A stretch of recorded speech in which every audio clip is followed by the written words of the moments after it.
Imagine this scenario.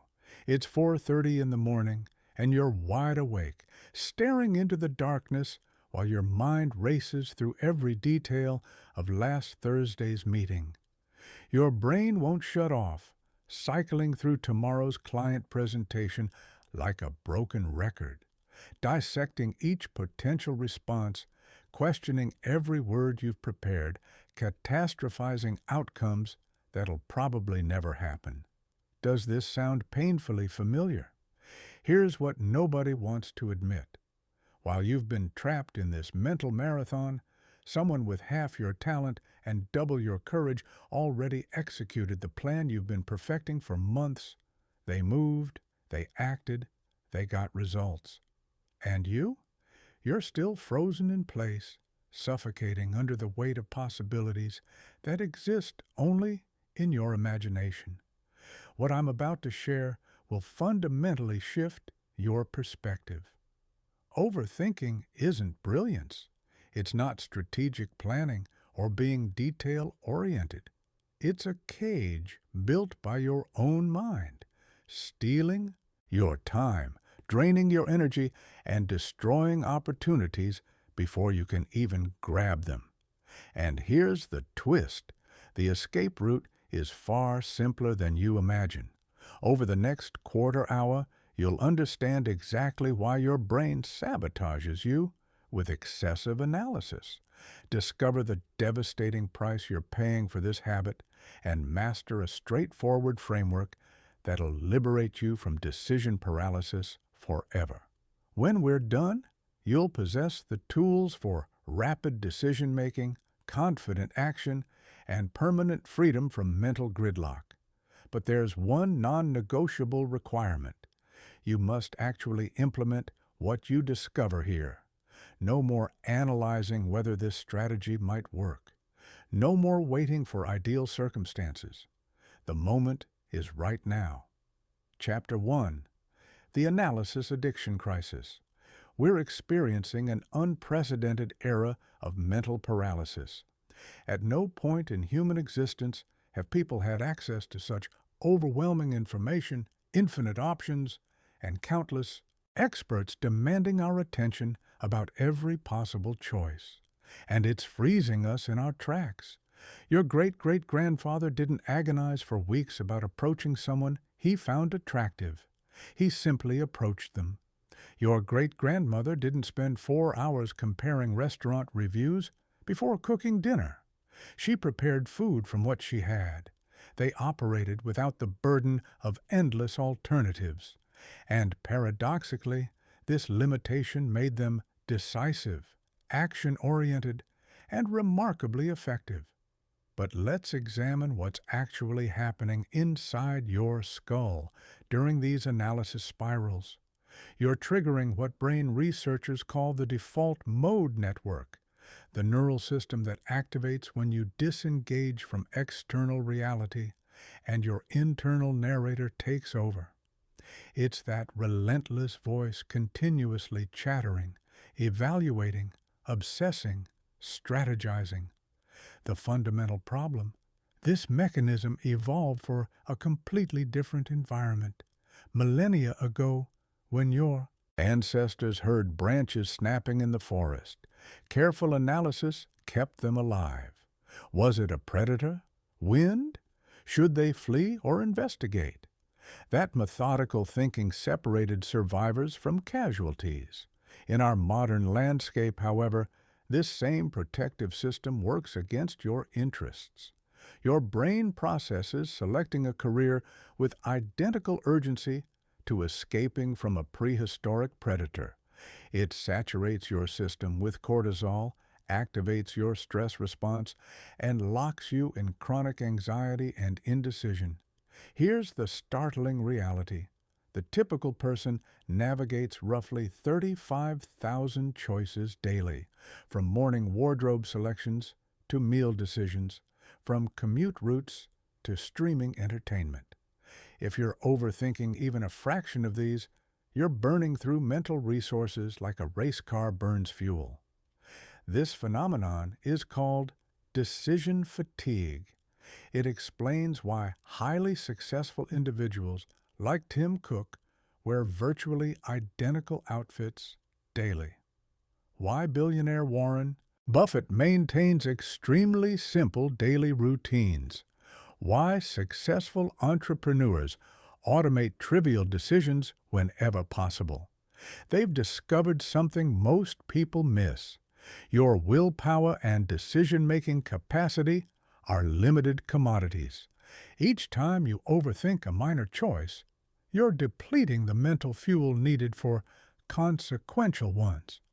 You're essentially choosing exhaustion, stress, and weakness for important decisions because you squandered your cognitive energy on meaningless concerns. But it intensifies. Overthinking doesn't merely drain you, it actively degrades your decision quality. When you overanalyze, you begin questioning information that was perfectly clear initially. You manufacture problems that don't exist, create barriers that aren't there, and convince yourself that straightforward solutions somehow fall short. This explains why your initial reaction is frequently your best reaction.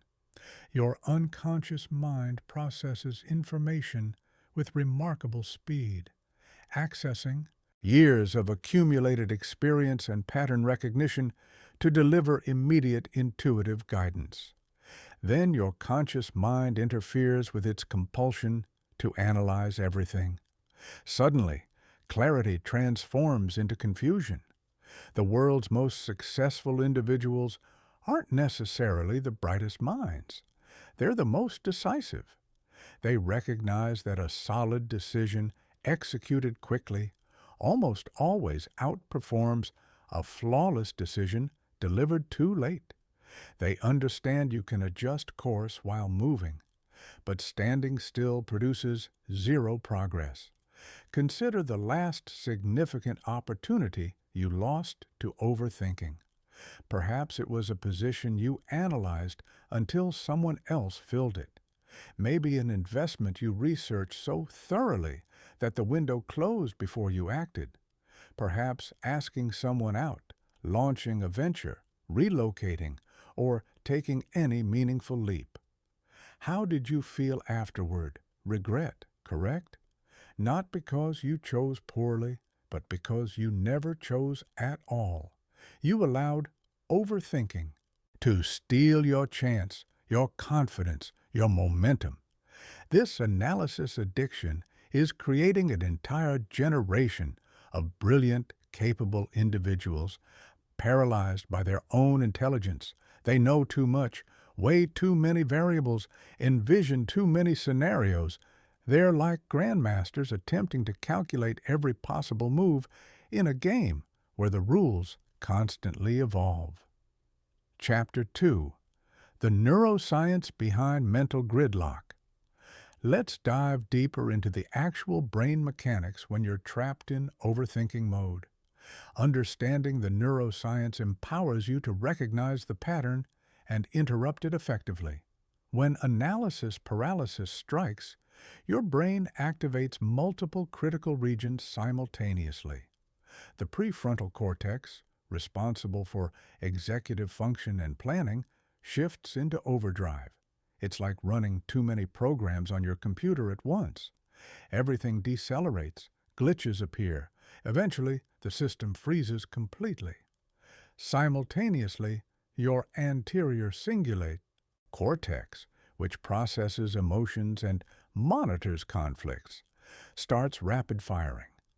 This brain region detects when something feels wrong, when uncertainty exists, when potential threats to your ego or safety emerge.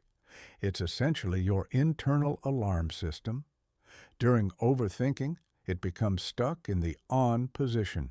Meanwhile, your amygdala, the brain's fear headquarters, begins flooding your system with stress hormones like cortisol and adrenaline. These chemicals were designed for immediate physical threats. When triggered by mental scenarios that may never materialize, they generate chronic anxiety and hypervigilance. Here's where it becomes fascinating. When your brain enters this overthinking state, it actually creates new neural pathways, reinforcing the pattern.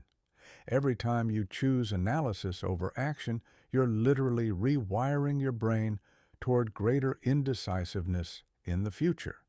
It's like carving a mental groove that deepens with each use. This explains why overthinking becomes addictive. Your brain starts believing more analysis equals better outcomes, despite research consistently demonstrating the opposite. Studies reveal that people who trust gut instincts make superior decisions compared to those who deliberate extensively, especially in complex situations with multiple variables. One particularly compelling study conducted by researchers at Princeton University examined this phenomenon. They had participants select between different apartment options based on numerous attributes. One group made immediate decisions. Another received time for conscious deliberation. A third group was distracted with alternative tasks, while their unconscious mind processed the information. The results were remarkable. The distracted group, unable to consciously overthink, actually made the best choices. Their unconscious minds successfully weighed all factors without drowning in analysis paralysis. This occurs because your unconscious mind processes vastly more information than your conscious mind. While your conscious awareness handles roughly 7 information pieces simultaneously, your unconscious processes millions of data points at once. It's like comparing a basic calculator to a supercomputer. But here's the critical point. When you overthink, you're essentially forcing your calculator to perform supercomputer functions. You're taking a system designed for rapid, intuitive processing and attempting to make it function like a slow, methodical analyzer. No wonder you feel mentally exhausted and confused. The overthinking brain also exhibits what's called temporal discounting dysfunction, a technical term meaning that in analysis mode, you become terrible at weighing immediate costs against future benefits. You start overvaluing minor risks while undervaluing major opportunities. For instance, you might spend weeks researching the optimal moment to begin investing, worried about market fluctuations and potential losses, while completely ignoring the massive opportunity cost of not investing at all. Your overthinking brain becomes so fixated on avoiding small, immediate risks that it blinds you to large, long-term consequences. Neuroimaging studies show overthinkers have increased activity in the default mode network, a collection of brain regions activating when you're not focused on the external world. This network includes the medial prefrontal cortex, posterior cingulate cortex, and angular gyrus. When overactive, it creates that constant mental chatter that never quiets. People with anxiety and depression often show hyperactivity in this network, explaining why overthinking links so closely to these conditions. The brain gets trapped in loops of self-referential thinking, constantly monitoring, analyzing, and worrying about internal states instead of engaging with external reality. But here's encouraging news. Neuroplasticity means your brain can change. Just as you've trained your brain to overthink through repetition, you can train it toward decisiveness through different repetition. Every time you catch yourself overthinking and choose action instead, you're building new neural pathways supporting quick, confident decision-making. The key understanding is that your brain's overthinking tendency isn't a character defect or intelligence marker. It's simply a pattern changeable through practice. Like any habit, it feels automatic and natural because you've practiced it extensively. But that doesn't mean it serves you. Chapter 3: The Hidden Price of Analysis, Paralysis. While you've been sitting there analyzing every conceivable outcome, life has been moving forward without you. The hidden costs of overthinking are far more catastrophic than most people recognize, and they compound over time like interest on a debt you didn't know you owed. Let's begin with the obvious cost: time. The average overthinker loses 2 to 3 hours daily, stuck in mental loops analyzing decisions resolvable in minutes. That's 14 to 21 hours weekly, or roughly 730 to 1,095 hours annually. For perspective, you could master a new language, become proficient at a musical instrument, or build a substantial side business with that time. But time isn't your only loss. Every moment spent overthinking is a moment not spent taking action. Action creates results. While you're perfecting your business plan, someone else is launching their imperfect version and learning from actual customer feedback. While you're researching the perfect workout routine, someone else is at the gym building muscle and strength. This leads to what psychologists term analysis paralysis, the state where you've analyzed a situation so thoroughly that you become incapable of making any decision whatsoever. You've considered every angle, every risk, every possible outcome. Instead of feeling more confident, you feel overwhelmed and frozen. The irony is brutal. The more you contemplate a decision, the less confident you become in making it. This happens because overthinking activates your brain's error detection system, which starts finding problems and inconsistencies that weren't apparent before. What seemed like a clear choice becomes murky and complicated. This leads to what researchers call decision avoidance, the tendency to postpone or delegate decisions when they become too complex or overwhelming. You might tell yourself you're being careful and thorough, but what you're really doing is avoiding the discomfort of commitment and the possibility of being wrong. The financial costs of overthinking are staggering. In the investment world, analysis paralysis costs people millions annually. While overthinkers research the perfect stock, bond, or real estate investment, markets move, opportunities vanish, and compound interest works against them instead of for them. Career-wise, overthinking proves equally destructive. How many promotions have you avoided pursuing because you weren't ready yet? How many networking events have you skipped because you didn't know exactly what to say? How many business concepts have died in your head because you couldn't stop identifying potential problems? Opportunity cost of overthinking is enormous because opportunities have expiration dates. The job opening won't wait for your perfectly crafted application. The potential business partner won't wait for your complete analysis. The investment property won't wait while you research every possible risk. But perhaps the most devastating cost is psychological. Chronic overthinking erodes your confidence in your own judgment. Every time you second-guess yourself, every time you analyze a decision to death, every time you choose analysis over action, you're reinforcing the belief that you can't trust your own instincts. This creates a vicious cycle. The less you trust yourself, the more you feel compelled to overthink. The more you overthink, the less confident you become. Over time, you develop what psychologists call learned helplessness, the belief that your actions don't matter, that outcomes are beyond your control, that you're powerless to create the life you want. Relationships suffer tremendously from overthinking. When you overanalyze every text message, every facial expression, every social interaction, you create problems that don't exist and miss connections that do. You become so focused on managing impressions and avoiding rejection that you forget to be authentic and present.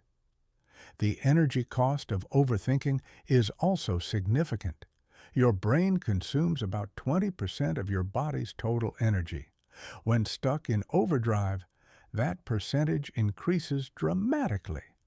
This explains why a day of overthinking can leave you feeling more exhausted than a day of physical labor. You're literally burning yourself out without producing anything of value. Creativity and innovation are casualties of overthinking as well. When your mind is constantly analyzing and critiquing, there's no space for new ideas to emerge. You become so focused on what's practical, safe, and logical that you lose touch with what's possible, exciting, and revolutionary. Health impacts are real too. Chronic overthinking triggers the same stress response as real physical threats, flooding your system with cortisol and adrenaline. Over time, this leads to elevated blood pressure, weakened immune function, disrupted sleep, and increased risk of anxiety and depression. Social costs accumulate as well. Overthinkers often become uninteresting conversationalists because they're so focused on saying the right thing that they say nothing interesting at all. They miss spontaneous adventures, last-minute opportunities, and the kinds of experiences that create lasting memories and deep connections. Perhaps most tragically, overthinking robs you of the present moment. While your mind spins through past regrets and future worries, life is happening right now. You miss sunsets because you're worried about tomorrow's weather. You miss conversations because you're analyzing what you should say next. You miss opportunities for joy because you're focused on potential problems. The compound effect of these costs is staggering.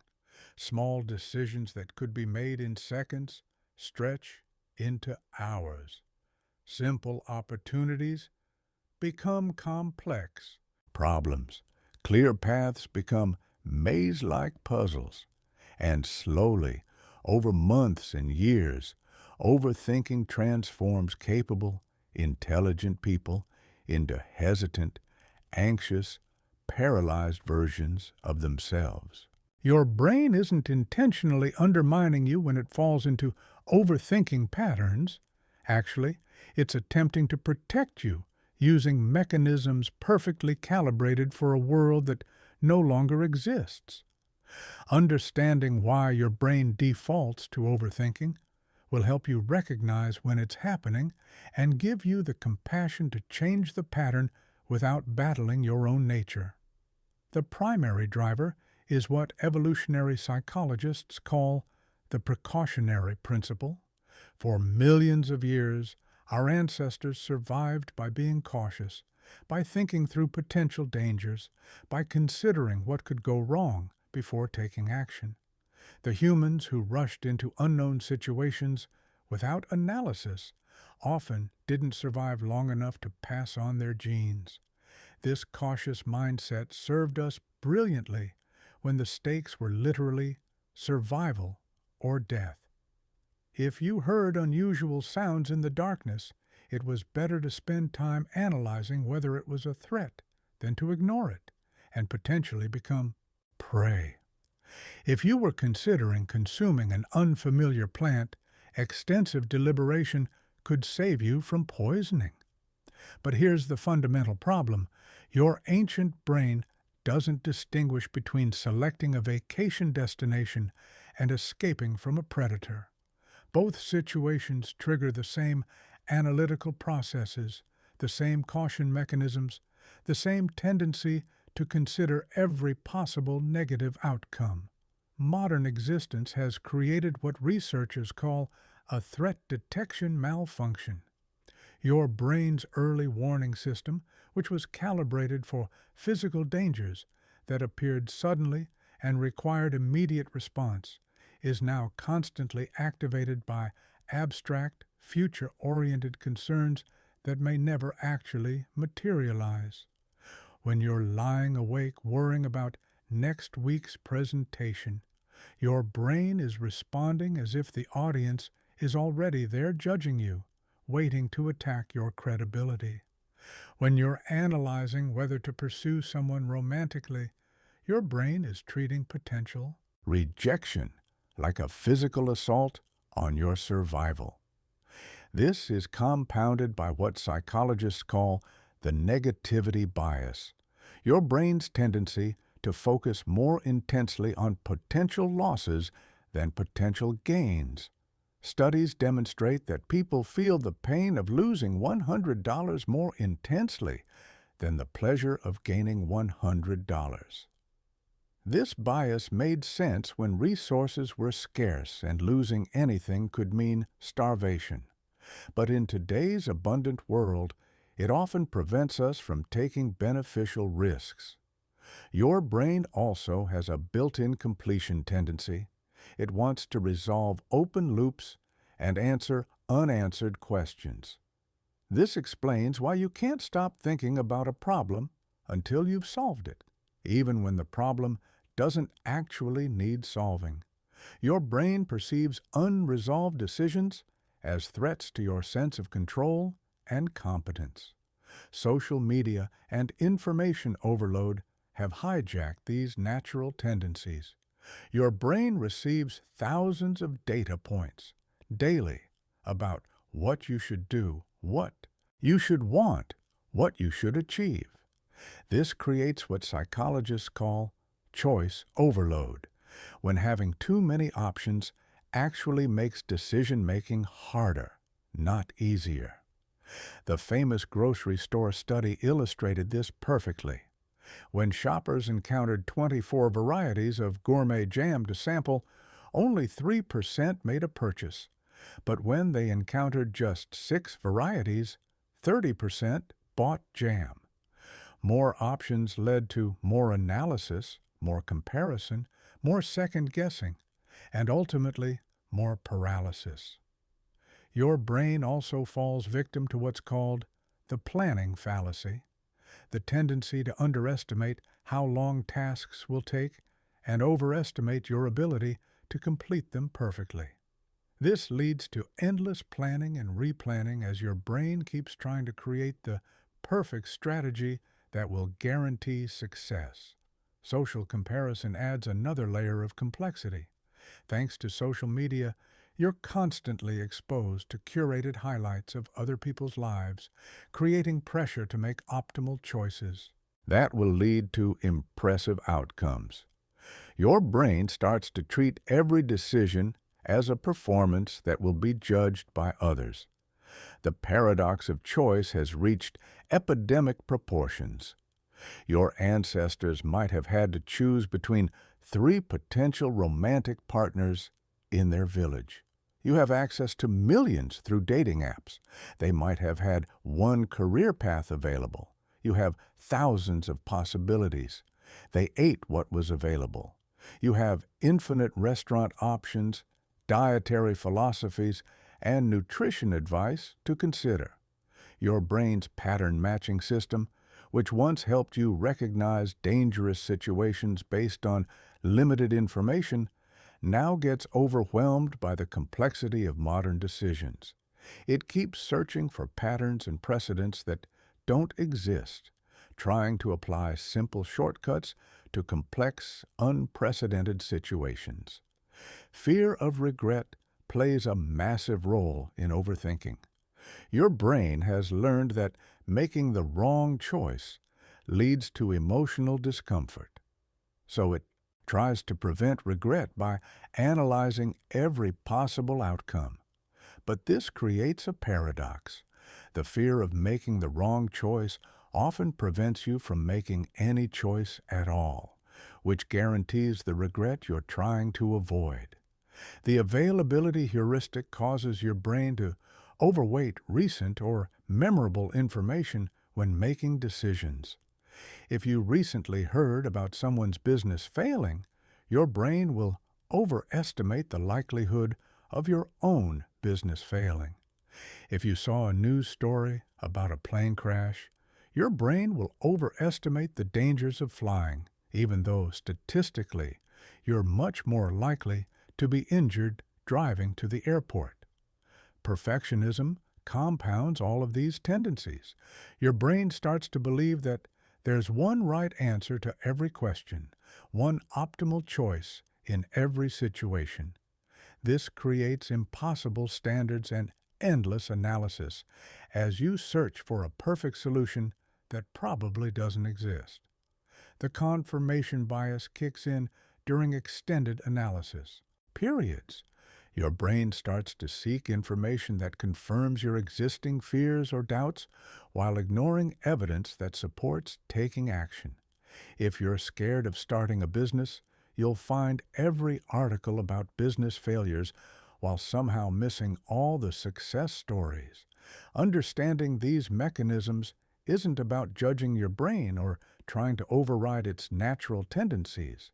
It's about recognizing when these protective systems are working against you in modern contexts and developing strategies to work with your brain's nature while still taking decisive action. Chapter 5. The Illusion of Productive Thinking.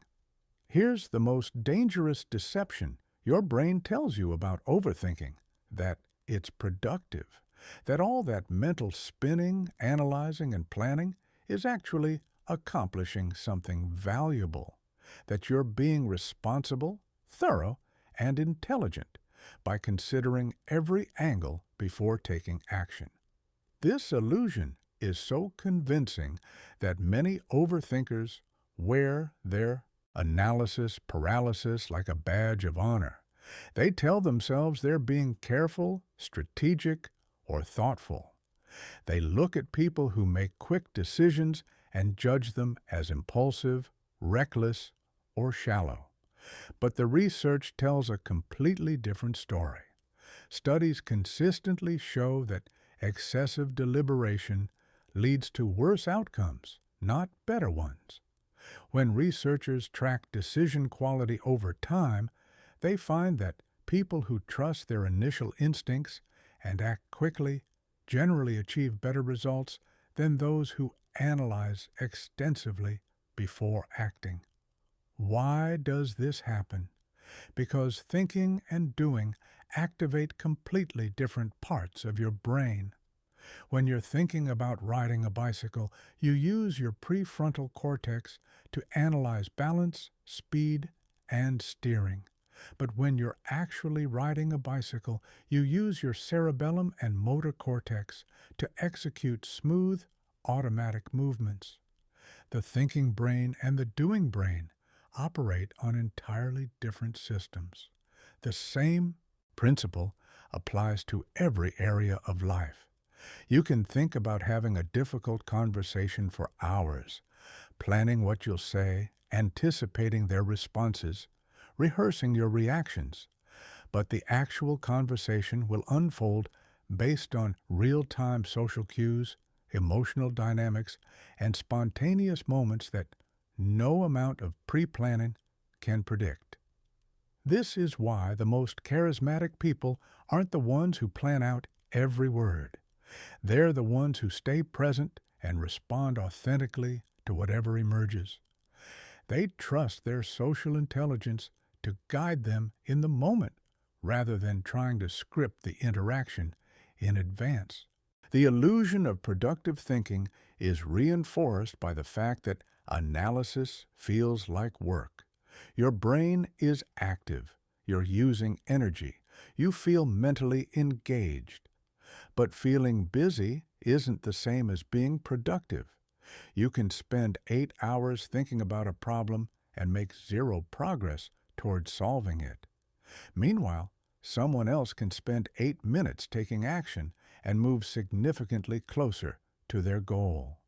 This is particularly evident in creative fields. Writers who spend months outlining and planning their novels often struggle to complete them, while writers who start with a simple idea and let the story unfold as they write tend to be more prolific and often produce more engaging work. The thinking creates resistance. The doing creates momentum. The business world is full of examples of this principle. Companies that spend years perfecting their business plans often find that the market has changed by the time they're ready to launch. Meanwhile, companies that launch quickly with minimum viable products can adapt and improve based on real customer feedback rather than theoretical projections. Your brain creates the illusion of productivity through what psychologists call cognitive ease. When you're thinking about a problem repeatedly, it becomes more familiar, and familiarity feels like understanding. You start to believe you know more about the situation than you actually do, simply because you've thought about it so much. This false confidence can be dangerous because it makes you feel prepared for situations you've never actually experienced. You might think you know how you'll perform in a high-stakes presentation because you've rehearsed it mentally dozens of times. But mental rehearsal is fundamentally different from real-world performance under pressure. The planning fallacy demonstrates this perfectly. Despite having extensive plans and analyses, most projects still go over budget, past deadlines, and encounter unexpected obstacles. This isn't because people are bad planners. It's because thinking about doing something is categorically different from actually doing it. Overthinking also creates what researchers call analysis paralysis by perfectionism. Your brain starts to believe that if it just thinks a little longer, considers a few more variables, researches one more option, it will find the perfect solution. But perfection is a moving target that retreats as fast as you approach it. The truth is that most decisions are reversible or adjustable. You can change jobs, end relationships, move to different cities, pivot business strategies, or modify almost any choice you make. But overthinking treats every decision as permanent and catastrophic, which creates artificial pressure that leads to even more analysis. Real productivity comes from iteration, not ideation. It comes from trying something, learning from the results, adjusting your approach, and trying again. This cycle of action and feedback is how you actually improve, grow, and achieve your goals. Thinking alone, no matter how extensive or sophisticated, cannot substitute for this experiential learning process. The most successful entrepreneurs, athletes, and creatives understand this principle intuitively. They know that you can't think your way to mastery. You have to practice your way there. They embrace what tech companies call failing fast, trying things quickly, learning from what doesn't work, and iterating toward what does. This doesn't mean abandoning all planning or preparation. It means recognizing the difference between productive thinking that leads to action and unproductive thinking that substitutes for action. Productive thinking is focused, time-limited, and goal-oriented. It asks specific questions like, what's the first step? Or what information do I actually need to make this decision? Unproductive thinking is circular, endless, and anxiety-driven. It asks impossible questions like, what if everything goes wrong? Or how can I guarantee this will work? These questions feel important, but they're actually procrastination dressed up as preparation. The illusion of productive thinking is one of the most sophisticated forms of self-sabotage because it allows you to feel like you're making progress while actually standing still. Breaking free from this illusion requires honestly assessing whether your thinking is moving you toward action or away from it, whether it's solving problems or creating them, whether it's building confidence or eroding it. Chapter 6. The 2-minute decision rule. Here's where everything transforms. I'm about to give you the most powerful tool for breaking free from overthinking. And it's so simple that your brain will initially resist it because it seems too easy. But simplicity is exactly what makes it work. The 2-minute decision rule states this: if a decision can be made with the information you currently have and won't have irreversible, catastrophic consequences, give yourself exactly 2 minutes to decide. Not 2 hours, not 2 days, not 2 weeks. 2 minutes. Here's how it works in practice. Set a timer for 2 minutes. During those 2 minutes, you can consider the options, weigh the pros and cons, think through the immediate consequences. But when that timer goes off, you must make a decision. No extensions, no exceptions, no just 5 more minutes to think about it. The magic of this rule isn't in the time limit itself. It's in what the time limit forces your brain to do. When you know you only have 2 minutes, your mind automatically filters out irrelevant information and focuses on what actually matters. It stops trying to predict every possible future scenario and starts evaluating based on current reality. Your brain has two decision-making systems. System 1 is fast, intuitive, and based on pattern recognition and accumulated experience.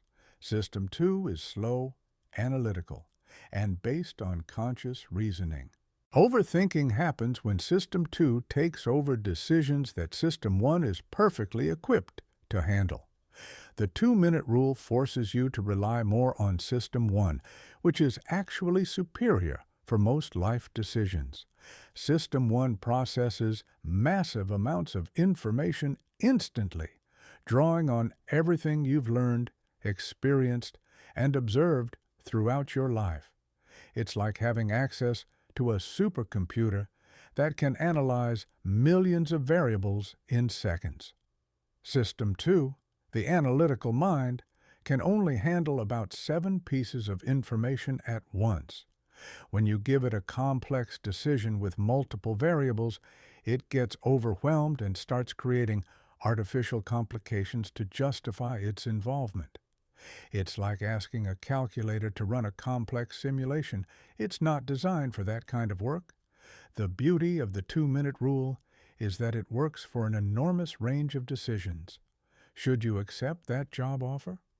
2 minutes is enough to consider the salary, the role, the company, the location, and how it aligns with your goals. Should you ask someone on a date?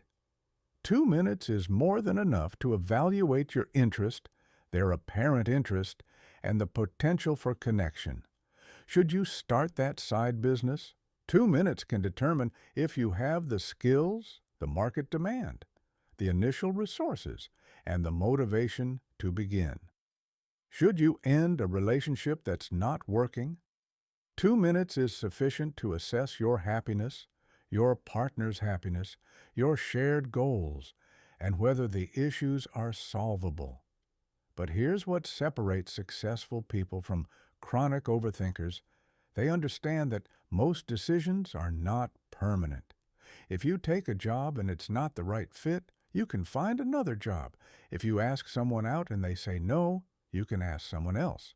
If you start a business and it doesn't work, you can start a different business or return to employment.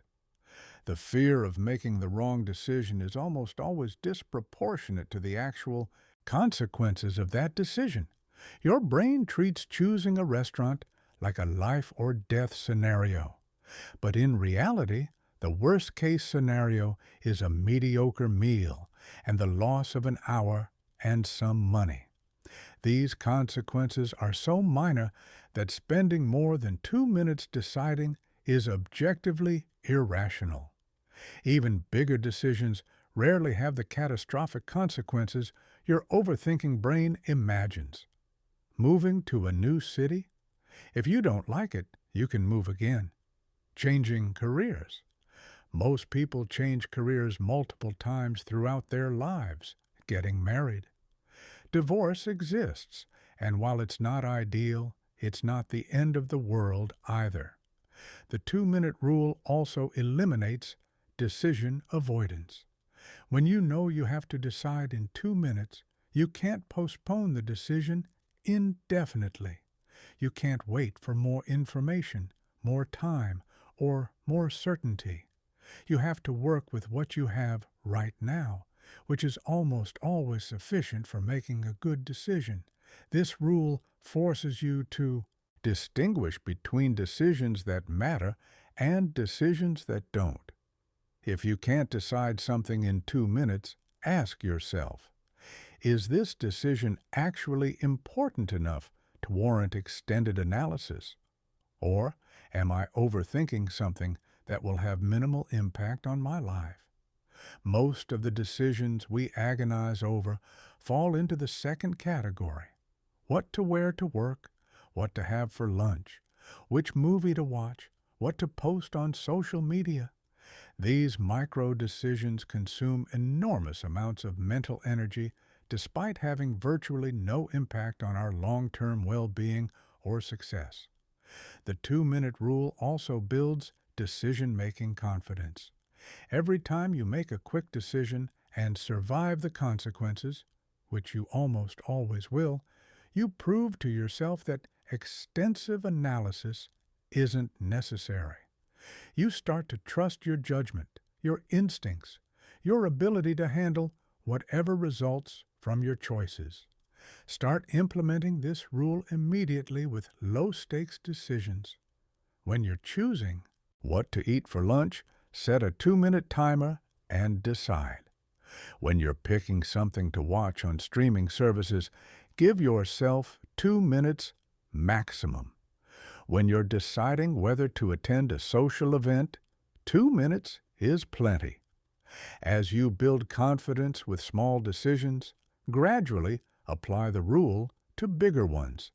The key is to start where the stakes are low so you can prove to yourself that quick decisions don't lead to disaster. In fact, you'll likely find that your quick decisions are just as good as, and often better than, your extensively analyzed ones. Remember, the goal isn't to make perfect decisions.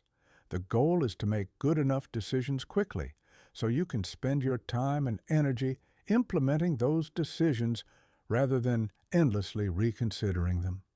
Action beats analysis every single time. The 2-minute rule will feel uncomfortable at first because it goes against everything your overthinking brain believes about decision-making. Your brain will insist that important decisions require more time, more analysis, more consideration. But your brain is wrong. Most decisions require more action, not more thought. Perfectionism is the fuel that powers the overthinking engine. Your brain becomes convinced that there's one optimal choice in every situation, one perfect path forward, one ideal outcome that can be achieved if you just analyze long enough and hard enough. This pursuit of perfection is what keeps you stuck, paralyzed, and perpetually dissatisfied with your decisions. The 80% rule offers a radical alternative. Make decisions when you have 80% of the information you think you need and you're 80% confident in your choice. Don't wait for 100% certainty because it doesn't exist.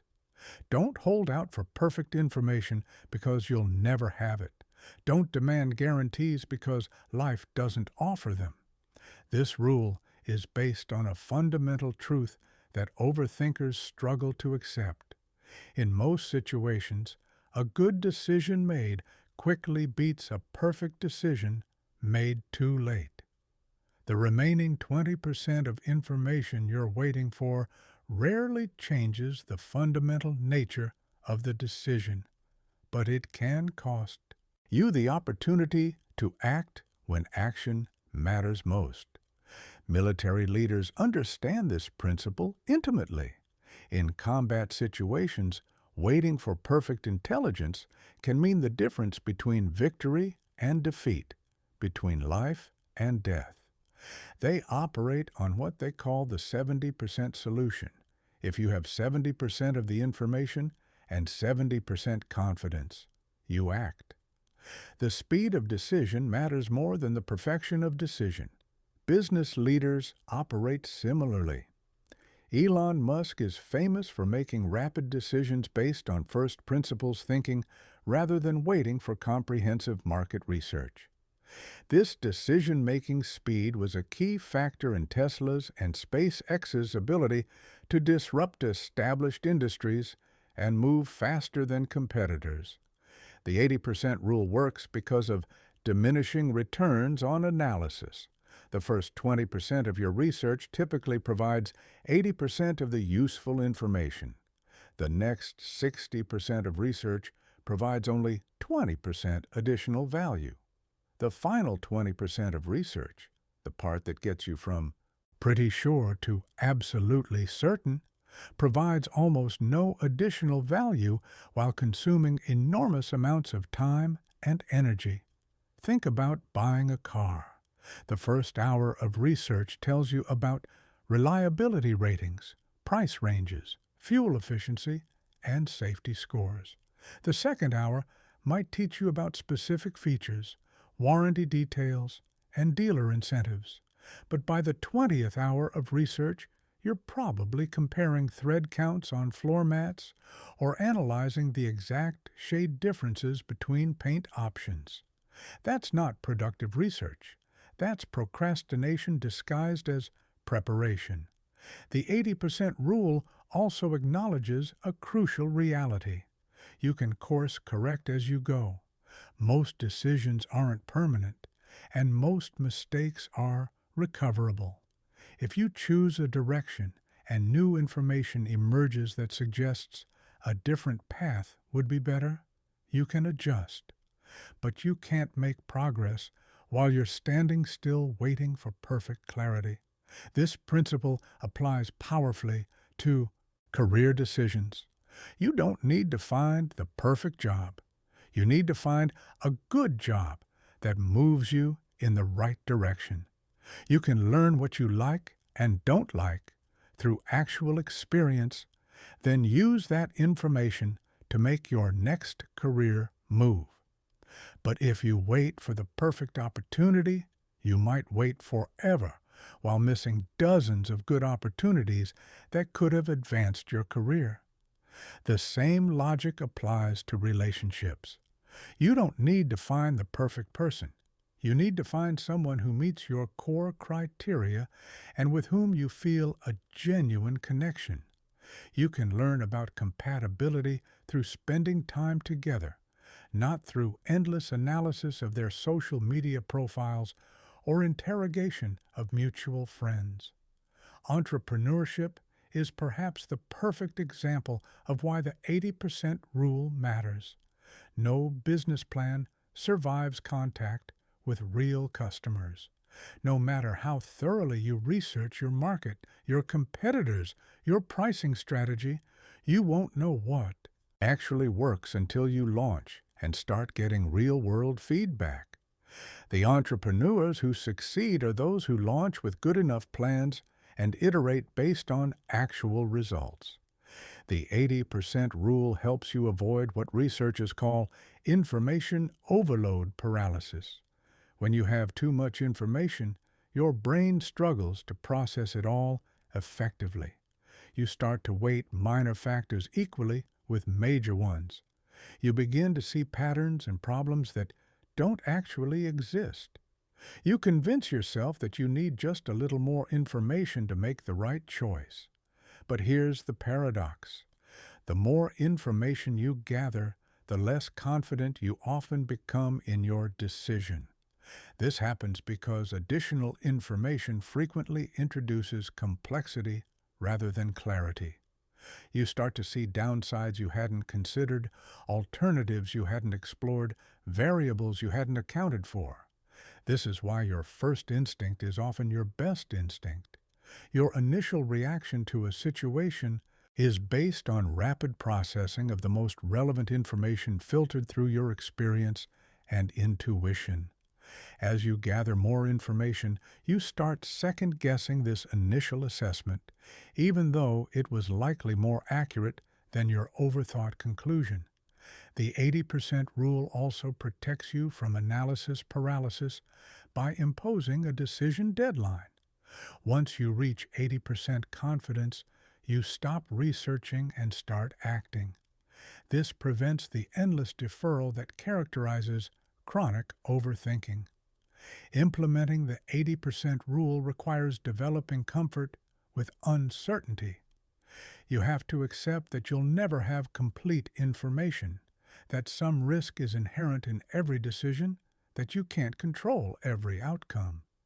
This acceptance is liberating because it frees you from the impossible burden of trying to predict and prevent every possible negative consequence. Start practicing with decisions where the stakes are moderate. When you're choosing a vacation destination, stop researching when you're 80% sure about a place. When you're deciding whether to attend a social event, make the call when you're 80% confident about your preference. When you're considering a purchase, buy it when you're 80% satisfied with your research. The key is to recognize the difference between useful information and information gathering as procrastination. Useful information directly impacts your decision. Procrastination information is just more data that makes you feel busy without actually moving you closer to a choice. Remember, the goal isn't to be right 100% of the time. That's impossible. The goal is to be right often enough that your quick decisions create better outcomes than your slow ones.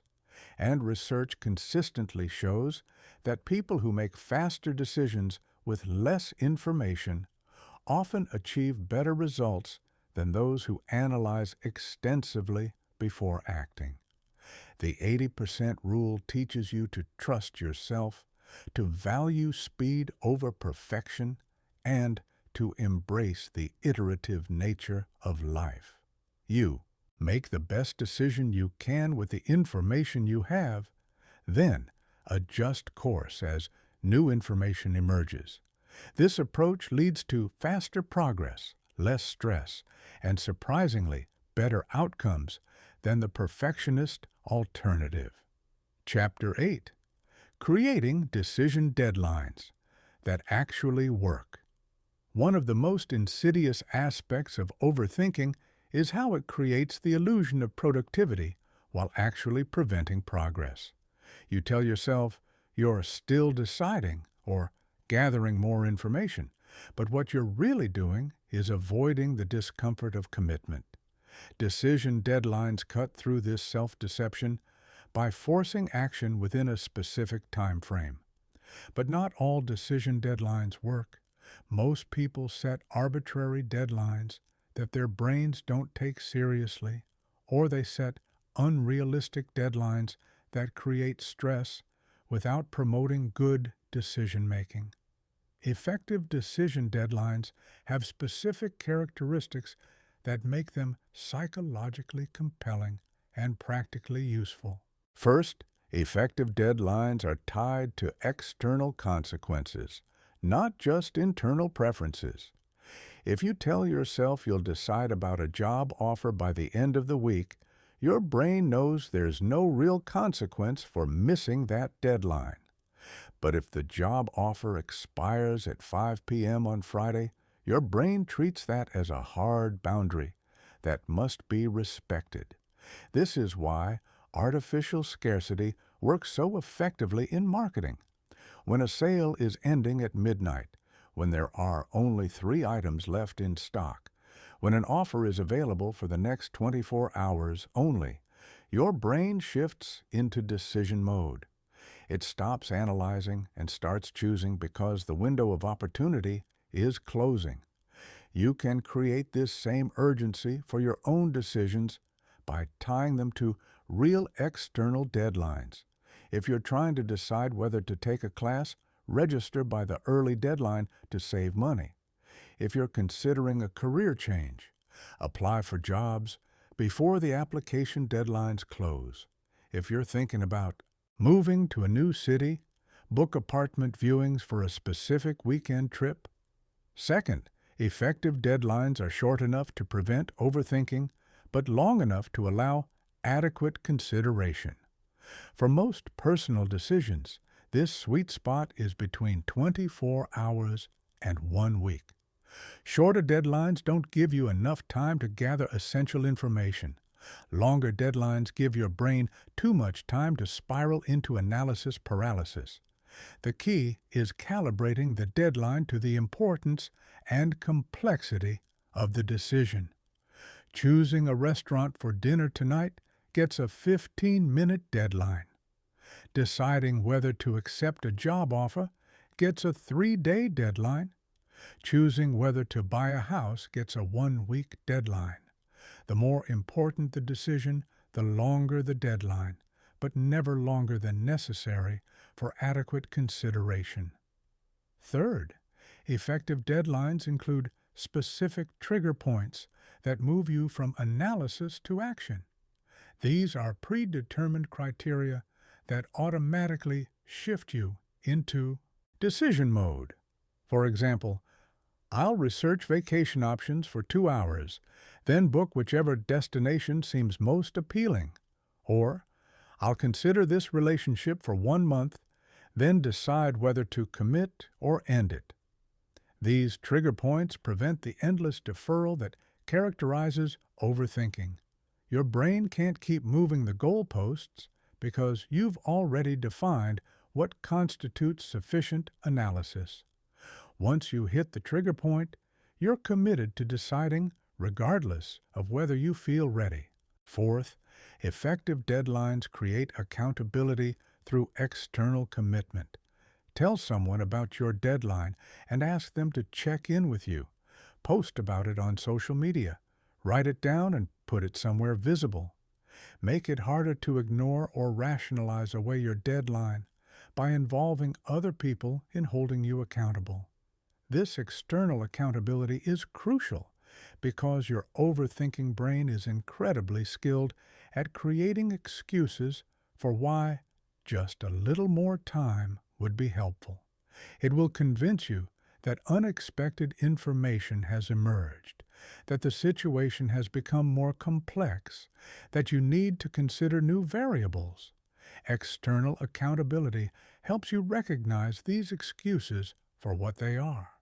Fifth, effective deadlines include predetermined consequences for missing the deadline. If you don't decide by your deadline, what happens? Maybe you automatically choose the first option you considered. Maybe you ask someone else to decide for you. Maybe you eliminate the option that's causing the most analysis paralysis. These consequences don't need to be punitive. They just need to be automatic and predefined. The goal is to make inaction more uncomfortable than action, to create a situation where deciding feels easier than continuing to deliberate. For major life decisions, consider using what I call graduated deadlines. Break the decision into phases, each with its own deadline. Phase 1 might be gathering basic information within 3 days. Phase 2 might be narrowing down to 2 options within a week. Phase 3 might be making the final choice within 10 days. This approach prevents the overwhelming feeling that comes with trying to make a complex decision all at once, while still maintaining forward momentum. Each phase deadline creates urgency, while the overall structure ensures steady progress toward a final decision. Decision deadlines also work because they force you to clarify your decision criteria up front. When you know you have limited time to decide, you naturally focus on the factors that matter most. You stop getting distracted by minor details and concentrate on major considerations. This clarity is valuable even beyond the immediate decision. By understanding what criteria matter most to you, you develop better self-knowledge and can make future decisions more quickly and confidently. One powerful technique is the default option deadline strategy. When you're struggling to choose between multiple options, designate one as your default choice. If you haven't actively chosen something else by your deadline, you automatically go with the default. This removes the pressure of making an active decision while still ensuring that you don't remain stuck in analysis indefinitely. The default option should be the choice that seems most reasonable with current information, the one you'd pick if you had to decide right now. This approach acknowledges that sometimes the best decision is simply making any decision and moving forward. For decisions that seem impossibly complex, try the elimination deadline approach. Instead of trying to choose the best option, focus on eliminating the worst options by specific deadlines. Day 1. Eliminate any options that don't meet your basic requirements. Day 3. Eliminate options that would create financial stress. Day 5. Eliminate options that don't align with your long-term goals.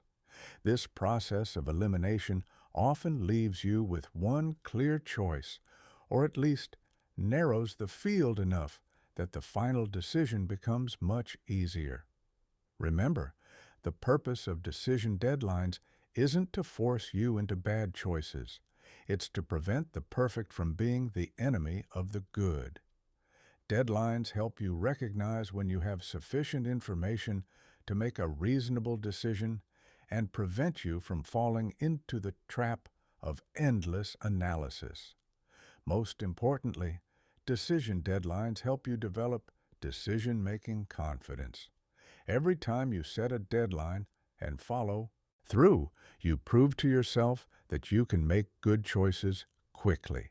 This builds the trust in your own judgment that's essential for breaking free from overthinking patterns. Chapter 9.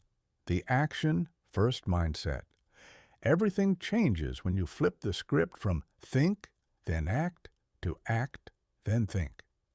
The action-first mindset is perhaps the most radical departure from traditional decision-making advice, but it's also the most effective way to break free from analysis paralysis and start creating real results in your life. The traditional approach teaches us to plan extensively before taking any action. Think through every possibility. Consider every outcome. Research every option. Then act only when you're certain of success. This sounds reasonable, but it's based on a fundamental misunderstanding of how learning and progress actually work. Real learning happens through experience, not analysis. You can read every book about swimming, watch every instructional video, study every technique, but you won't actually know how to swim until you get in the water and start moving. The same principle applies to every meaningful skill and life decision. The action-first mindset recognizes that action generates information that thinking alone cannot provide. When you start before you're ready, when you begin before you feel prepared, when you act despite uncertainty, you gain access to feedback, data, and insights that no amount of pre-planning could have revealed. This is why minimum viable products are so powerful in business.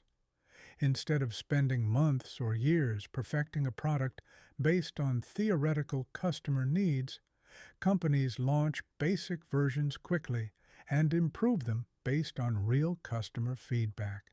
This approach consistently produces better results than extensive upfront planning. The same strategy works for personal decisions. Instead of spending months researching the perfect career path, start taking small actions in directions that interest you. Volunteer in that field. Take a relevant class. Interview people who do that work. Shadow someone for a day. These actions will teach you more about whether it's the right fit than any amount of abstract research. The action-first mindset also leverages what psychologists call implementation intention. When you commit to taking specific actions by specific dates, your brain automatically starts scanning for opportunities and resources to support those actions. You become more likely to notice relevant information, meet helpful people, and discover unexpected possibilities. This happens because action creates momentum, and momentum attracts resources. When you're actively working towards something, people can see your commitment and are more likely to offer help, advice, or opportunities. When you're just thinking about something, there's nothing visible for others to support. Consider the difference between saying, "I'm thinking about starting a business," and saying, "I'm launching my business next month." The first statement invites casual conversation but no real support. The second statement signals serious intent and often generates offers of help, connections, and resources.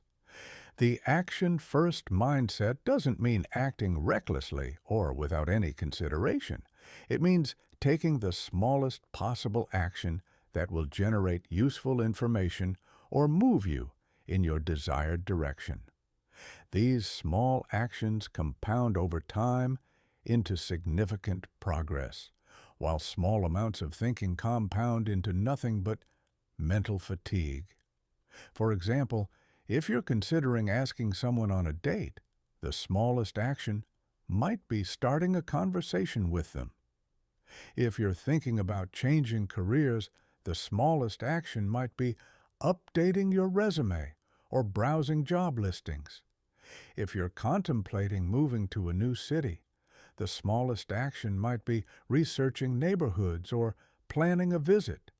These small actions break the spell of overthinking by shifting you from passive consumption of information to active generation of experience. They move you from the realm of possibility into the realm of reality, where you can get actual feedback rather than theoretical projections. The action-first mindset also protects you from what researchers call the planning fallacy, the tendency to underestimate how long tasks will take and overestimate your ability to predict outcomes. When you start taking action early, you discover the real timeline and requirements for achieving your goals, which allows you to adjust your approach based on reality rather than assumptions. This is particularly important for creative projects. Writers who start writing before they have complete plot outlines often produce more engaging stories than those who plan extensively before beginning. The act of writing reveals character motivations, plot possibilities, and thematic elements that couldn't be discovered through planning alone. Musicians who start recording demos before perfecting their songs often capture energy and authenticity that gets lost in over-rehearsed performances. Artists who start painting before they have complete compositional plans often create more dynamic and interesting work than those who sketch extensively before beginning. The action-first mindset requires developing comfort with imperfection and uncertainty. You have to be willing to start before you're ready, to begin before you're prepared, to act despite not knowing exactly where you're going. This feels uncomfortable initially, but it's actually much more aligned with how life actually works. Life is improvisation, not script reading. No matter how much you plan, unexpected variables will emerge that require real-time adaptation. The action-first mindset prepares you for this reality by giving you practice at responding to circumstances as they unfold, rather than trying to predict and control every outcome in advance. One powerful technique for implementing the action first mindset is what I call micro commitments. Instead of making large commitments that feel overwhelming, make tiny commitments that feel manageable but still move you forward. Commit to writing one paragraph, making one phone call, sending one email, taking one class. These micro commitments are easy to fulfill, which builds confidence and momentum. They also generate small amounts of feedback and progress that accumulate over time into significant results. Most importantly, they break the pattern of analysis paralysis by requiring action instead of endless consideration. Another key technique is time boxing your thinking. Give yourself a specific, limited amount of time to consider a decision or plan a project, then take action regardless of whether you feel ready. You might spend 30 minutes researching restaurants, then pick one and make a reservation. You might spend 2 hours planning a business idea, then register a domain name and start building a website. The action-first mindset transforms failure from something to be avoided into something to be leveraged. When you act quickly and fail quickly, you learn quickly. You discover what doesn't work while you still have time and energy to try different approaches. This rapid iteration leads to faster learning and better outcomes than slow, cautious planning. Most importantly, the action-first mindset builds the kind of confidence that comes from proven capability rather than theoretical knowledge. When you've successfully navigated uncertainty, adapted to changing circumstances, and achieved results through action, you develop unshakable confidence in your ability to handle whatever life throws at you. This confidence is qualitatively different from the false confidence that comes from extensive planning. Planned confidence is brittle. It shatters when reality doesn't match your projections. Action-based confidence is resilient. It grows stronger when you successfully adapt to unexpected circumstances.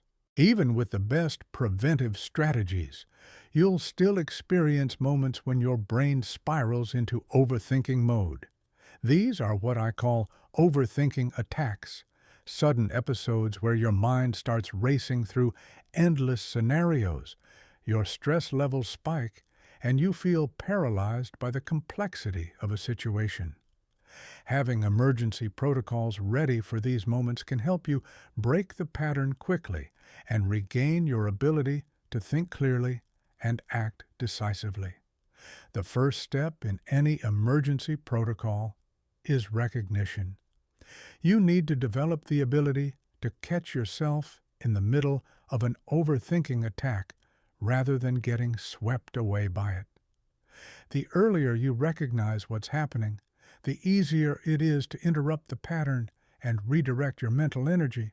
Common signs of an overthinking attack include your heart rate increasing as you think about a situation, your mind jumping rapidly between different scenarios or outcomes, feeling overwhelmed by the number of variables to consider, having the same thoughts loop repeatedly without resolution, feeling physically tense or restless while thinking, or finding yourself researching the same topics obsessively without making progress. Once you recognize that you're in overthinking mode, the first emergency protocol is what I call the pattern interrupt. Just like hitting the emergency brake on a runaway train, this technique stops dangerous thought spirals before they can do damage to your decision-making capability. The pattern interrupt has 3 steps: stop, reset, and ground. First, literally say stop out loud or in your head. This interrupts the thought pattern and creates a moment of awareness. Second, take 5 slow, deep breaths, focusing only on the physical sensation of air entering and leaving your body. This activates your parasympathetic nervous system and reduces stress hormones. Third, ground yourself by engaging your senses. Name 5 things you can see right now, 4 things you can physically touch, 3 sounds you can hear, 2 scents you can smell, and 1 thing you can taste. This grounding technique, known as the 5-4-3-2-1 method, pulls your attention away from abstract worries and anchors you in present moment reality. It's nearly impossible to overthink about future scenarios when you're fully engaged with immediate sensory experience. This technique hijacks your brain's attention system and redirects it from imagination to reality. The second emergency protocol is the reality check filter. When you're overwhelmed by the complexity of a situation, ask yourself only 2 questions. What's the worst realistic outcome if I make the wrong choice? And what's the actual cost of not deciding at all? These questions help you gain perspective on whether your overthinking is proportionate to the actual stakes involved. Most of the time, you'll discover that the worst realistic outcome is much less catastrophic than your anxious brain is suggesting, while the cost of indecision is much higher than you've been acknowledging. This realization often provides the clarity you need to move forward with confidence. It strips away the imaginary catastrophes your brain has been constructing and reveals the actual situation you're facing. The third protocol is the forced choice method. When you're paralyzed by too many options or variables, artificially force yourself to choose between only 2 alternatives. If you're overthinking a career change, limit yourself to considering only your current job versus one specific alternative. If you're overwhelmed by investment options, choose between only 2 specific investments. These constraints aren't permanent. You can always expand your options later if needed. But in the moment of overthinking, reducing complexity helps your brain process the decision more effectively. It's like clearing clutter from a messy workspace so you can actually see what you're working with. The fourth protocol is the deadline declaration. When you catch yourself in an overthinking loop, immediately declare a specific deadline for making the decision, out loud if possible. Tell someone when you're going to decide. Write it down somewhere visible. Post it on social media if that creates helpful accountability. This external commitment creates pressure that makes it harder to continue deferring the decision indefinitely. Make the deadline short enough to prevent further overthinking, but long enough to feel reasonable. For most personal decisions, 24 to 48 hours is appropriate. For smaller decisions, a few hours or even minutes might be sufficient. The fifth protocol is the energy redirect technique. Overthinking burns enormous amounts of mental energy without producing useful results. When you catch yourself spinning, immediately redirect that energy toward physical action. Go for a brisk walk, do some jumping jacks, clean your workspace, organize a drawer, or engage in any activity that requires physical movement and attention. This serves multiple purposes. It interrupts the thought pattern. It burns off stress hormones through physical activity. It often provides mental clarity through the meditative aspects of repetitive tasks. And it gives you a sense of accomplishment and control that counters the helplessness of analysis paralysis. The sixth protocol is the worst-case planning exercise. Sometimes overthinking persists because your brain is genuinely worried about potential negative outcomes. Instead of trying to suppress these worries, address them directly by creating a concrete plan for handling your worst-case scenario. Spend exactly 15 minutes writing out what you would do if your feared outcome actually occurred. How would you handle it? What resources would you use? Who would you ask for help? What would your next steps be? This planning often reveals that even worst-case scenarios are manageable, which reduces anxiety and frees you to make decisions with greater confidence. Your brain stops catastrophizing because you've actually planned for the catastrophe and discovered it's survivable. The seventh protocol is the outsider perspective technique. When you're deep in overthinking, you lose perspective on your situation. Ask yourself, what would I tell my best friend if they came to me with this exact problem? Often the advice you'd give to someone else is clearer and more practical than the solutions your anxious brain generates for yourself. You can also literally ask someone else for their perspective, but be specific about what kind of help you need. Don't ask for more analysis. You already have too much of that. Instead, ask for their gut reaction, their immediate impression, or what they would do in your situation. Fresh perspectives can cut through the mental fog that clouds your own judgment. The eighth protocol is the commitment ceremony. Make the decision, then immediately take one small action that commits you to that choice. If you've decided to apply for a job, send your resume right away. If you've decided to start a business, register the domain name immediately. If you've decided to end a relationship, have the conversation today. This immediate action prevents you from second-guessing your decision before you've even given it a chance to work. It creates momentum that carries you forward rather than allowing you to spiral back into analysis mode. Remember, these emergency protocols are tools, not permanent solutions. The goal is to interrupt the overthinking pattern long enough to regain your equilibrium and decision-making capability. With practice, you'll get better at recognizing overthinking attacks early and deploying the appropriate protocol before the pattern becomes entrenched.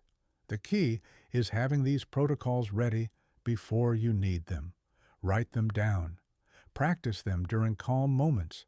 Make them as automatic as possible. When you're in the middle of an overthinking attack, you won't have the mental clarity to figure out what to do. You need to rely on prepared responses that you can execute without additional analysis. Chapter 11. Retraining your decision-making muscles. Your decision-making ability is like a muscle that's been weakened by years of overthinking. Just as you wouldn't expect to run a marathon after months of sitting on the couch, you can't expect to make confident, quick decisions immediately after years of analysis paralysis.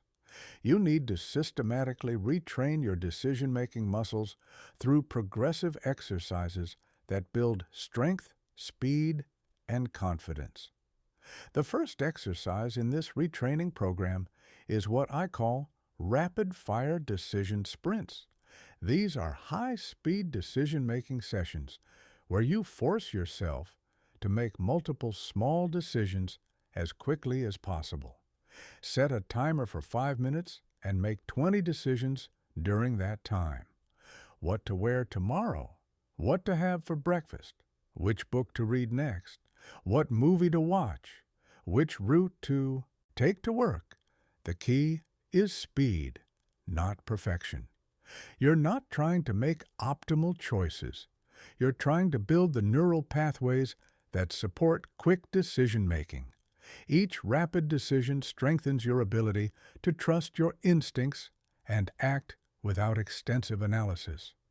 Start with decisions that have minimal consequences. If you choose the wrong shirt or breakfast, the impact on your life is negligible. This low-stakes environment allows you to practice decision-making without the fear and anxiety that typically trigger overthinking. As you build confidence with small decisions, you can gradually apply the same speed to larger ones. The muscle memory you're developing with trivial choices transfers to more significant decisions over time. The second exercise is Elimination ladder training. Instead of trying to choose the best option from many possibilities, practice systematically eliminating options until only one remains. This approach is often easier psychologically because elimination feels less risky than selection. For example, if you're choosing a restaurant, start by eliminating cuisines you're not in the mood for. Then eliminate places that are too expensive or too far away. Then eliminate places with poor reviews. Usually, this process leaves you with one or two clear choices, making the final decision much easier. This technique works because elimination uses different mental processes than selection. When you're eliminating options, you're focused on what you don't want, which is often clearer than what you do want. When you're selecting options, you're trying to predict future satisfaction, which involves much more uncertainty and analysis. The third exercise is constraint challenge training. Deliberately impose artificial constraints on your decisions to make them easier and faster. Give yourself a budget limit, a time limit, a geographic limit, or any other boundary that reduces the number of variables you need to consider. For instance, if you're choosing a vacation destination, constrain yourself to places within a 4-hour flight or places that cost less than a specific amount, or places you can visit during a particular season. These constraints dramatically reduce the complexity of the decision while still preserving meaningful choices. Constraints are powerful because they eliminate what researchers call choice overload. When you have too many options, your brain struggles to process them effectively and often defaults to avoiding the decision altogether. Constraints create what psychologists call satisficing, choosing the first option that meets your criteria rather than trying to find the perfect option. The fourth exercise is progressive deadline training. Practice making decisions within artificially imposed time limits that gradually decrease over time. Start by giving yourself 1 hour to make decisions that you would normally spend days considering, then reduce it to 30 minutes, then 15 minutes, then 5 minutes. This progressive reduction forces your brain to become more efficient at processing decision-relevant information while filtering out irrelevant details. You learn to focus on what truly matters rather than getting lost in minor considerations that don't significantly impact the outcome. The key is to start with a time frame that feels challenging but achievable, then gradually reduce it as your confidence grows. If you currently spend 3 days deciding whether to attend a social event, start by limiting yourself to 3 hours, then 1 hour, then 30 minutes. The fifth exercise is intuition tracking. Before making any decision, take a moment to notice your immediate, instinctive reaction to each option. What does your gut tell you? What feels right? What creates excitement versus anxiety? Then compare this gut reaction to your analytical assessment. Over time, you'll likely discover that your gut instincts are remarkably accurate, often more so than your analytical conclusions. This happens because your intuition processes vast amounts of information unconsciously, drawing on patterns and experiences that your conscious mind can't easily access. Start tracking the outcomes of decisions made primarily through gut instinct versus those made through extensive analysis. Most people are surprised to discover that their intuitive decisions often turn out better than their carefully analyzed ones. The sixth exercise is decision momentum building. Instead of treating each decision as an isolated event, practice making decisions in clusters. When you successfully make one quick decision, immediately make another one while you're still in decisive mode. This capitalizes on what psychologists call behavioral momentum, the tendency for actions to build on themselves. When you're in action mode, it's easier to continue acting. When you're in analysis mode, it's easier to continue analyzing. By clustering your decisions, you can maintain momentum and avoid falling back into overthinking patterns. The seventh exercise is confidence calibration. After making quick decisions, predict how confident you'll feel about the choice in 1 week. Then actually check back in a week and assess your actual confidence level. This helps you understand that confidence in decisions often grows over time as you see positive results or adapt to whatever outcomes occur. Most people discover that they feel more confident about their quick decisions after living with them for a while, even when the outcomes aren't perfect. This happens because taking action creates a sense of agency and control that analysis alone cannot provide. When you've made a decision and moved forward, you're actively shaping your reality rather than passively analyzing it. The eighth exercise is social decision leadership. Practice making group decisions quickly by taking the lead in suggesting options and moving toward consensus rapidly. Instead of endlessly discussing where to go for dinner or what movie to watch, practice saying, "How about we try that new Thai place?" Or, "I vote for the thriller. Anyone strongly opposed?" This builds your confidence in making decisions that affect others and helps you develop the skill of reading group dynamics quickly, rather than trying to achieve perfect consensus, which is often impossible. The final exercise is decision journaling. Keep a simple log of the decisions you make using these techniques, noting the method used, the outcome, and how you felt about the process. This creates a record of success that you can reference when doubt creeps in. Over time, this documentation will show you that quick decisions generally lead to good outcomes and that the anxiety you feel about rapid decision-making is disproportionate to the actual risks involved. This evidence-based confidence is much more durable than confidence based on theory or wishful thinking. Remember, retraining your decision-making muscles is a gradual process. Don't expect immediate perfection. Like physical exercise, you may feel uncomfortable or awkward at first, but consistency will build strength and fluency. The goal is progress, not perfection, and every quick decision you make strengthens your ability to make the next one even faster and with greater confidence. Chapter 12. The Art of Strategic Ignorance.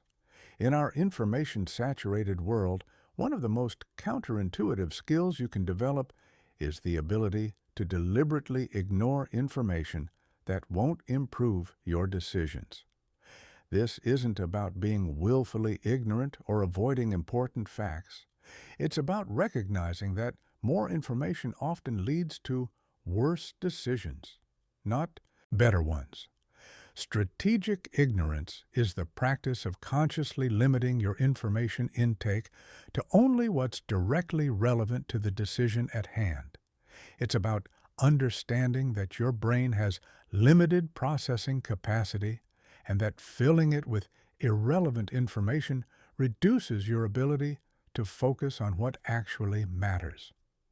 Think about how professional athletes perform under pressure. A tennis player serving for match point doesn't analyze the crowd noise, the opponent's career statistics, the implications of losing the point, or the complex physics of ball spin. They focus on a few key elements: their stance, their toss, their target, and their rhythm. Everything else is strategically ignored. The same principle applies to decision-making.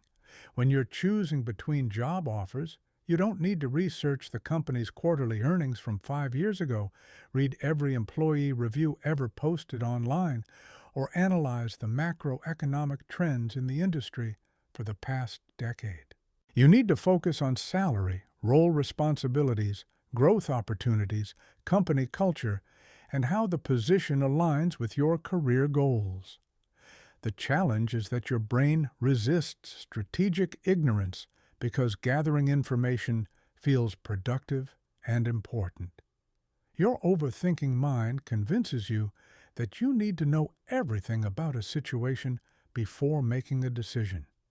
But this comprehensive approach often leads to information overload, where you become less capable of making good decisions, not more. Research in decision science consistently shows that people who have access to more information often make worse choices than those who focus on a few key factors. This happens because additional information introduces noise that obscures the signal, creates false patterns that mislead judgment, and overwhelms the brain's processing capacity. The key to strategic ignorance is learning to distinguish between information that changes your decision and information that merely satisfies your curiosity. Decision-changing information directly impacts which choice you'll make. Curiosity. Satisfying information is interesting but doesn't alter your preferred option. For example, if you're buying a car, decision-changing information includes price, reliability ratings, fuel efficiency, safety scores, and how well it meets your transportation needs. Curiosity-satisfying information might include the designer's background, the marketing campaign details, or comparisons with models you're not considering. One powerful technique for implementing strategic ignorance is the three-question filter. Before researching any aspect of a decision, ask yourself, will this information change which option I choose? Do I need this information to act, or do I just want to satisfy my curiosity? What's the minimum information I need to make a reasonable decision?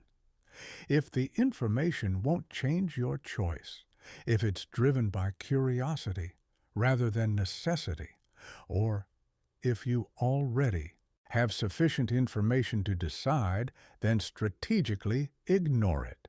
This filter prevents you from falling down research rabbit holes that consume time without improving outcomes. Another technique is information budgeting. Just as you budget your money, budget your information consumption. Decide in advance how much time you'll spend researching a decision, what sources you'll consult, and what specific questions you need answered. When you've exhausted your information budget, stop researching and start deciding. This approach prevents the endless deferral that characterizes chronic overthinking. Your brain can't keep moving the goalposts because you've predefined what constitutes adequate research. It also forces you to prioritize the most important information, rather than trying to learn everything about every aspect of the situation. Strategic ignorance also means avoiding information that increases anxiety without improving decisions. If you're flying somewhere, checking the weather forecast for your destination is useful. Researching aviation accident statistics, reading about turbulence, or watching documentaries about plane crashes is not useful. It only increases anxiety without giving you any actionable information. The same principle applies to investment decisions. Understanding the fundamentals of companies you're considering investing in is important. Reading every news article about market volatility, following every expert prediction, or tracking minute-by-minute price movements is counterproductive. It creates emotional reactions that lead to poor investment decisions. Social media is a major source of decision-disrupting information.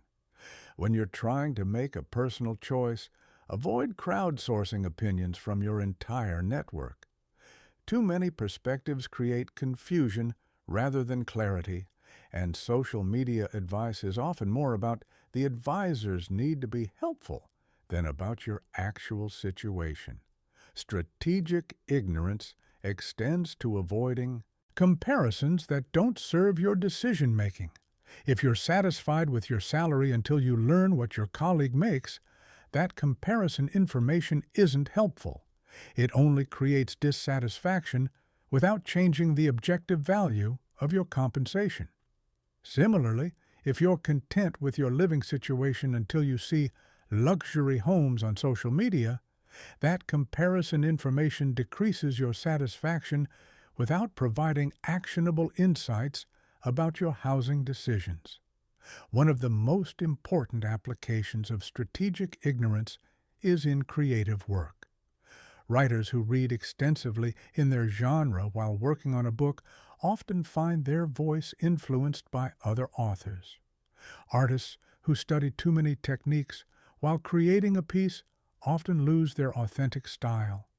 Entrepreneurs who research every competitor exhaustively often become paralyzed by trying to differentiate from everyone else. Strategic ignorance in creative contexts means consuming less input while producing more output. It means trusting your instincts and unique perspective rather than trying to synthesize everyone else's approaches. The practice of strategic ignorance also applies to personal relationships. You don't need to know everything about your partner's past relationships, your friends' private opinions about your choices, or your family's detailed reactions to your life decisions.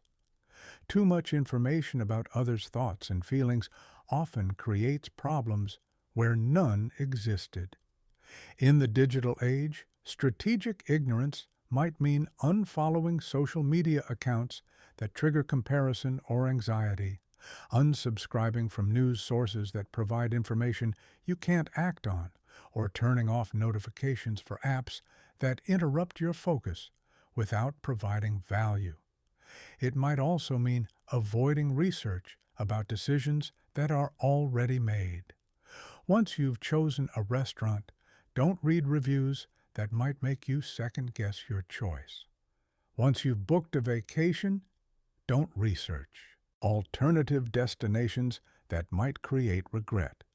Once you've made a purchase, don't continue shopping for better deals that might create buyer's remorse. Strategic ignorance requires developing comfort with uncertainty and incompleteness. You have to accept that you'll never have perfect information, that some questions will remain unanswered, that some aspects of every situation will remain unknown. This acceptance is liberating because it frees you from the impossible burden of trying to know everything before acting. The goal isn't to make uninformed decisions. It's to make well-informed decisions without being overwhelmed by irrelevant information. Strategic ignorance helps you focus your limited mental resources on the information that truly matters, while filtering out the noise that clouds judgment and creates paralysis. Mastering strategic ignorance transforms you from an information consumer into an information curator. You become selective about what you allow into your mind, just as you might be selective about what you allow into your home. This selectivity leads to clearer thinking, faster decisions, and better outcomes. The ultimate goal of overcoming overthinking isn't just to make faster decisions. It's to make decisions with complete confidence in your ability to handle whatever outcomes arise. This kind of unshakable decision confidence doesn't come from always being right. It comes from knowing that you can adapt, learn, and thrive regardless of how any particular decision turns out. Most people try to build confidence by attempting to guarantee positive outcomes. But this approach is fundamentally flawed because outcomes are rarely entirely within your control. Market conditions change. Other people make unexpected choices. Circumstances shift in ways you couldn't predict.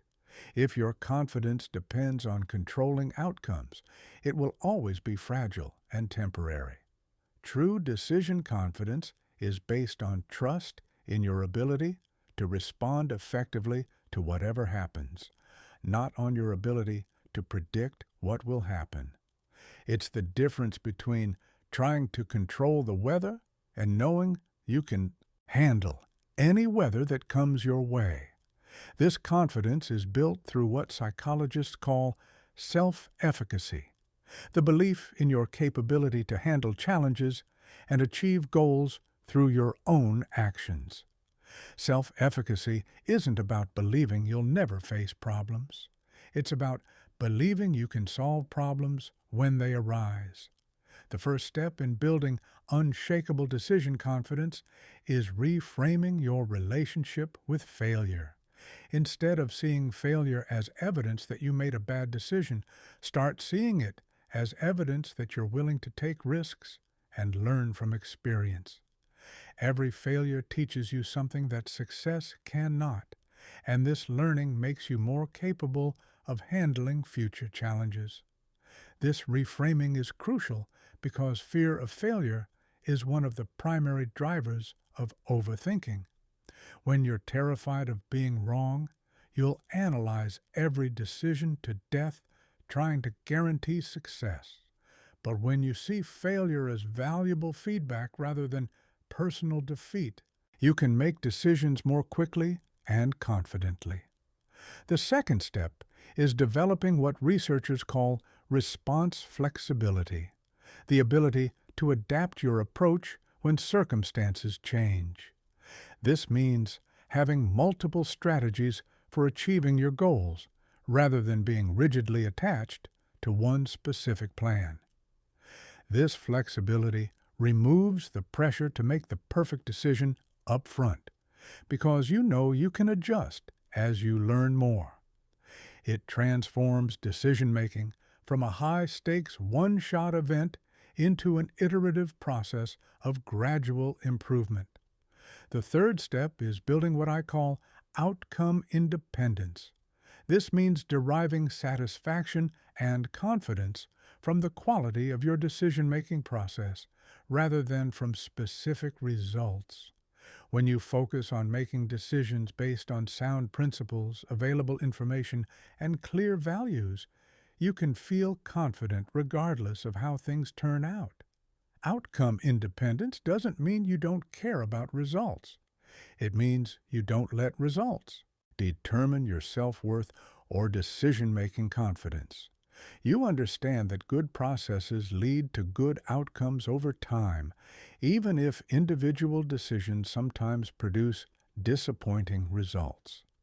The fourth step is developing temporal perspective, the ability to see your current decision in the context of your entire life, rather than as an isolated make-or-break moment. Most decisions that feel enormously important in the moment have relatively little impact on your long-term well-being and success. When you're agonizing over a decision, ask yourself, will this matter in 10 years, in 5 years, even in 1 year? Often, you'll realize that the decision isn't as consequential as your anxious brain is making it seem. This perspective reduces the pressure and allows you to decide more confidently. Building unshakable decision confidence is a gradual process that requires consistent practice and a willingness to challenge your perfectionist tendencies. But as this confidence grows, you'll find that decision-making becomes not just faster and easier, but actually enjoyable. You'll start to see decisions as opportunities for growth and learning rather than threats to be avoided. Chapter 14, Advanced Techniques for Complex Decisions. Not all decisions can be resolved with the 2-minute rule or simple elimination techniques. Some situations genuinely require more sophisticated approaches because they involve multiple stakeholders, significant long-term consequences, or complex trade-offs between competing values. However, even these complex decisions don't require endless analysis. They require structured approaches that prevent overthinking while ensuring thorough consideration. The first advanced technique is values-based decision architecture. This approach starts by clarifying your core values and using them as the primary filter for evaluating options. Instead of trying to optimize for every possible variable, you focus on which choice best aligns with what matters most to you fundamentally. Begin by identifying your top 5 values in the relevant life area. For career decisions, these might include autonomy, financial security, creativity, impact, and work-life balance. Once you've clarified your values, score each option on how well it satisfies each value on a scale of 1 to 10. The option with the highest total score becomes your choice. The second technique is scenario planning with probability weighting. This approach acknowledges that some decisions do require thinking through potential future outcomes, but it does so in a structured way that prevents endless speculation. Identify 3 scenarios for each major option: best case, worst case, and most likely case. For each scenario, estimate both the probability of it occurring and how well you could handle it if it did occur. This creates a matrix that helps you choose based on both likelihood and your capability to manage different outcomes. The third technique is progressive commitment. Instead of trying to make one final, irreversible decision, structure your choice as a series of smaller commitments that allow you to gather information and adjust course as you go. For example, if you're considering a major career change, you might start by taking a course in the new field, then volunteering or freelancing in that area, then perhaps taking a part-time position before fully committing to the transition. Each step provides new information that informs the next decision. The fourth technique is the regret minimization framework. Project yourself forward to age 80 and imagine looking back at this decision. Which choice would you be most likely to regret not trying? This long-term perspective often clarifies decisions because it shifts focus from short-term comfort to long-term fulfillment. The fifth technique is asymmetric risk analysis. This approach focuses specifically on decisions where the potential upside and downside are significantly different. For each option, ask yourself, what's the worst realistic outcome and how would I recover from it? And what's the best realistic outcome and how likely is it? Choices with manageable downside and significant upside become obvious priorities, while choices with catastrophic risk require much more careful consideration. This analysis often reveals that your anxiety about a decision is disproportionate to the actual risks involved. Remember, these advanced techniques are tools, not requirements. The goal is still to make good decisions efficiently, not to make perfect decisions eventually. Even complex decisions benefit from clear deadlines, decisive action, and the willingness to adapt based on new information rather than trying to predict every possible outcome in advance. Chapter 15. Living the Decisive Life. The transformation from chronic overthinker to decisive action taker isn't just about changing how you make individual choices. It's about fundamentally restructuring how you move through the world. When you truly master decisive living, every aspect of your life improves. Your relationships become more authentic.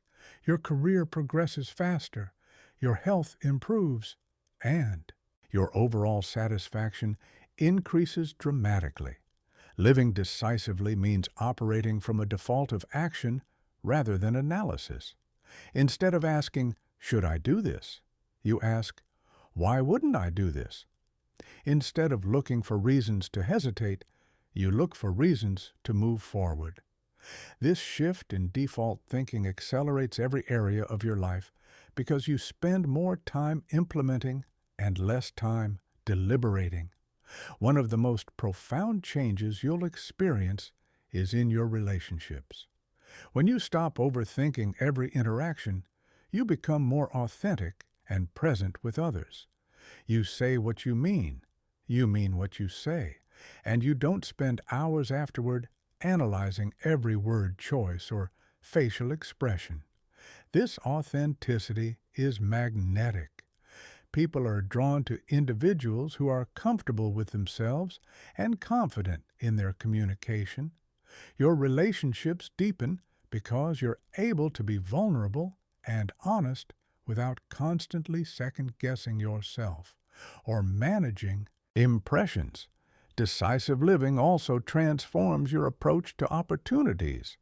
While others are analyzing and researching, you're taking action and learning from experience. This gives you enormous advantages in every competitive situation, from job markets to business opportunities to personal relationships. Your career accelerates because you're willing to take calculated risks that others avoid. You apply for stretch positions, propose innovative projects, and volunteer for challenging assignments. While your colleagues are determining whether they're ready for these opportunities, you're gaining experience that makes you even more qualified for the next level. The compound effect of decisive action is extraordinary. Each quick decision leads to faster learning, which leads to better judgment, which leads to more confidence, which leads to even quicker decisions. This positive feedback loop accelerates your personal and professional growth in ways that careful planning simply cannot match. Your stress levels decrease dramatically when you stop carrying the mental burden of unmade decisions. The anxiety that comes from perpetual indecision evaporates when you develop the habit of choosing quickly and moving forward. You sleep better, think more clearly, and have more energy for the things that actually matter. The creative benefits of decisive living are particularly powerful. When you stop overthinking, you tap into the flow state that produces your best work. You trust your instincts, follow your inspiration, and create from a place of authenticity rather than trying to analyze your way to creativity. Perhaps most importantly, living decisively allows you to be fully present in your own life. When you're not constantly analyzing past decisions or worrying about future choices, you can actually experience the moments that make up your days. You notice beauty, enjoy conversations, savor experiences, and appreciate life instead of being lost in mental commentary about everything that's happening. The ripple effects of decisive living extend to everyone around you. Your confidence and clarity give others permission to be more decisive themselves. You become a catalyst for action in your family, your workplace, and your community. People start coming to you not because you have all the answers, but because you have the courage to act despite uncertainty. Living decisively also means accepting that some of your decisions will turn out poorly, and that's perfectly okay. You understand that the cost of occasional mistakes is far outweighed by the benefits of consistent action. You've learned to see failures as feedback rather than verdicts on your worth or capability. This acceptance creates a kind of freedom that's unavailable to perfectionists and overthinkers. You can take risks, try new things, and explore possibilities without the crushing fear of being wrong. This freedom is the foundation of a life well lived. The ultimate goal isn't to become someone who never thinks before acting. It's to become someone who thinks clearly, decides quickly, and acts confidently. It's to develop such trust in your ability to handle uncertainty that you can move through life with grace, purpose, and joy. This is the decisive life, one where you spend more time living and less time analyzing, more time creating and less time planning, more time connecting and less time worrying. It's a life where you become the author of your own story rather than a confused critic trying to perfect a script that's already being performed. The transformation from overthinker to decisive action taker is one of the most liberating changes you can make. It frees you from the prison of analysis paralysis and gives you the key to a life of momentum, growth, and authentic fulfillment. So here's my final question for you. What's the first decision you're going to make differently? What's the first action you're going to take without overthinking it? What's the first step toward the decisive life that's waiting for you?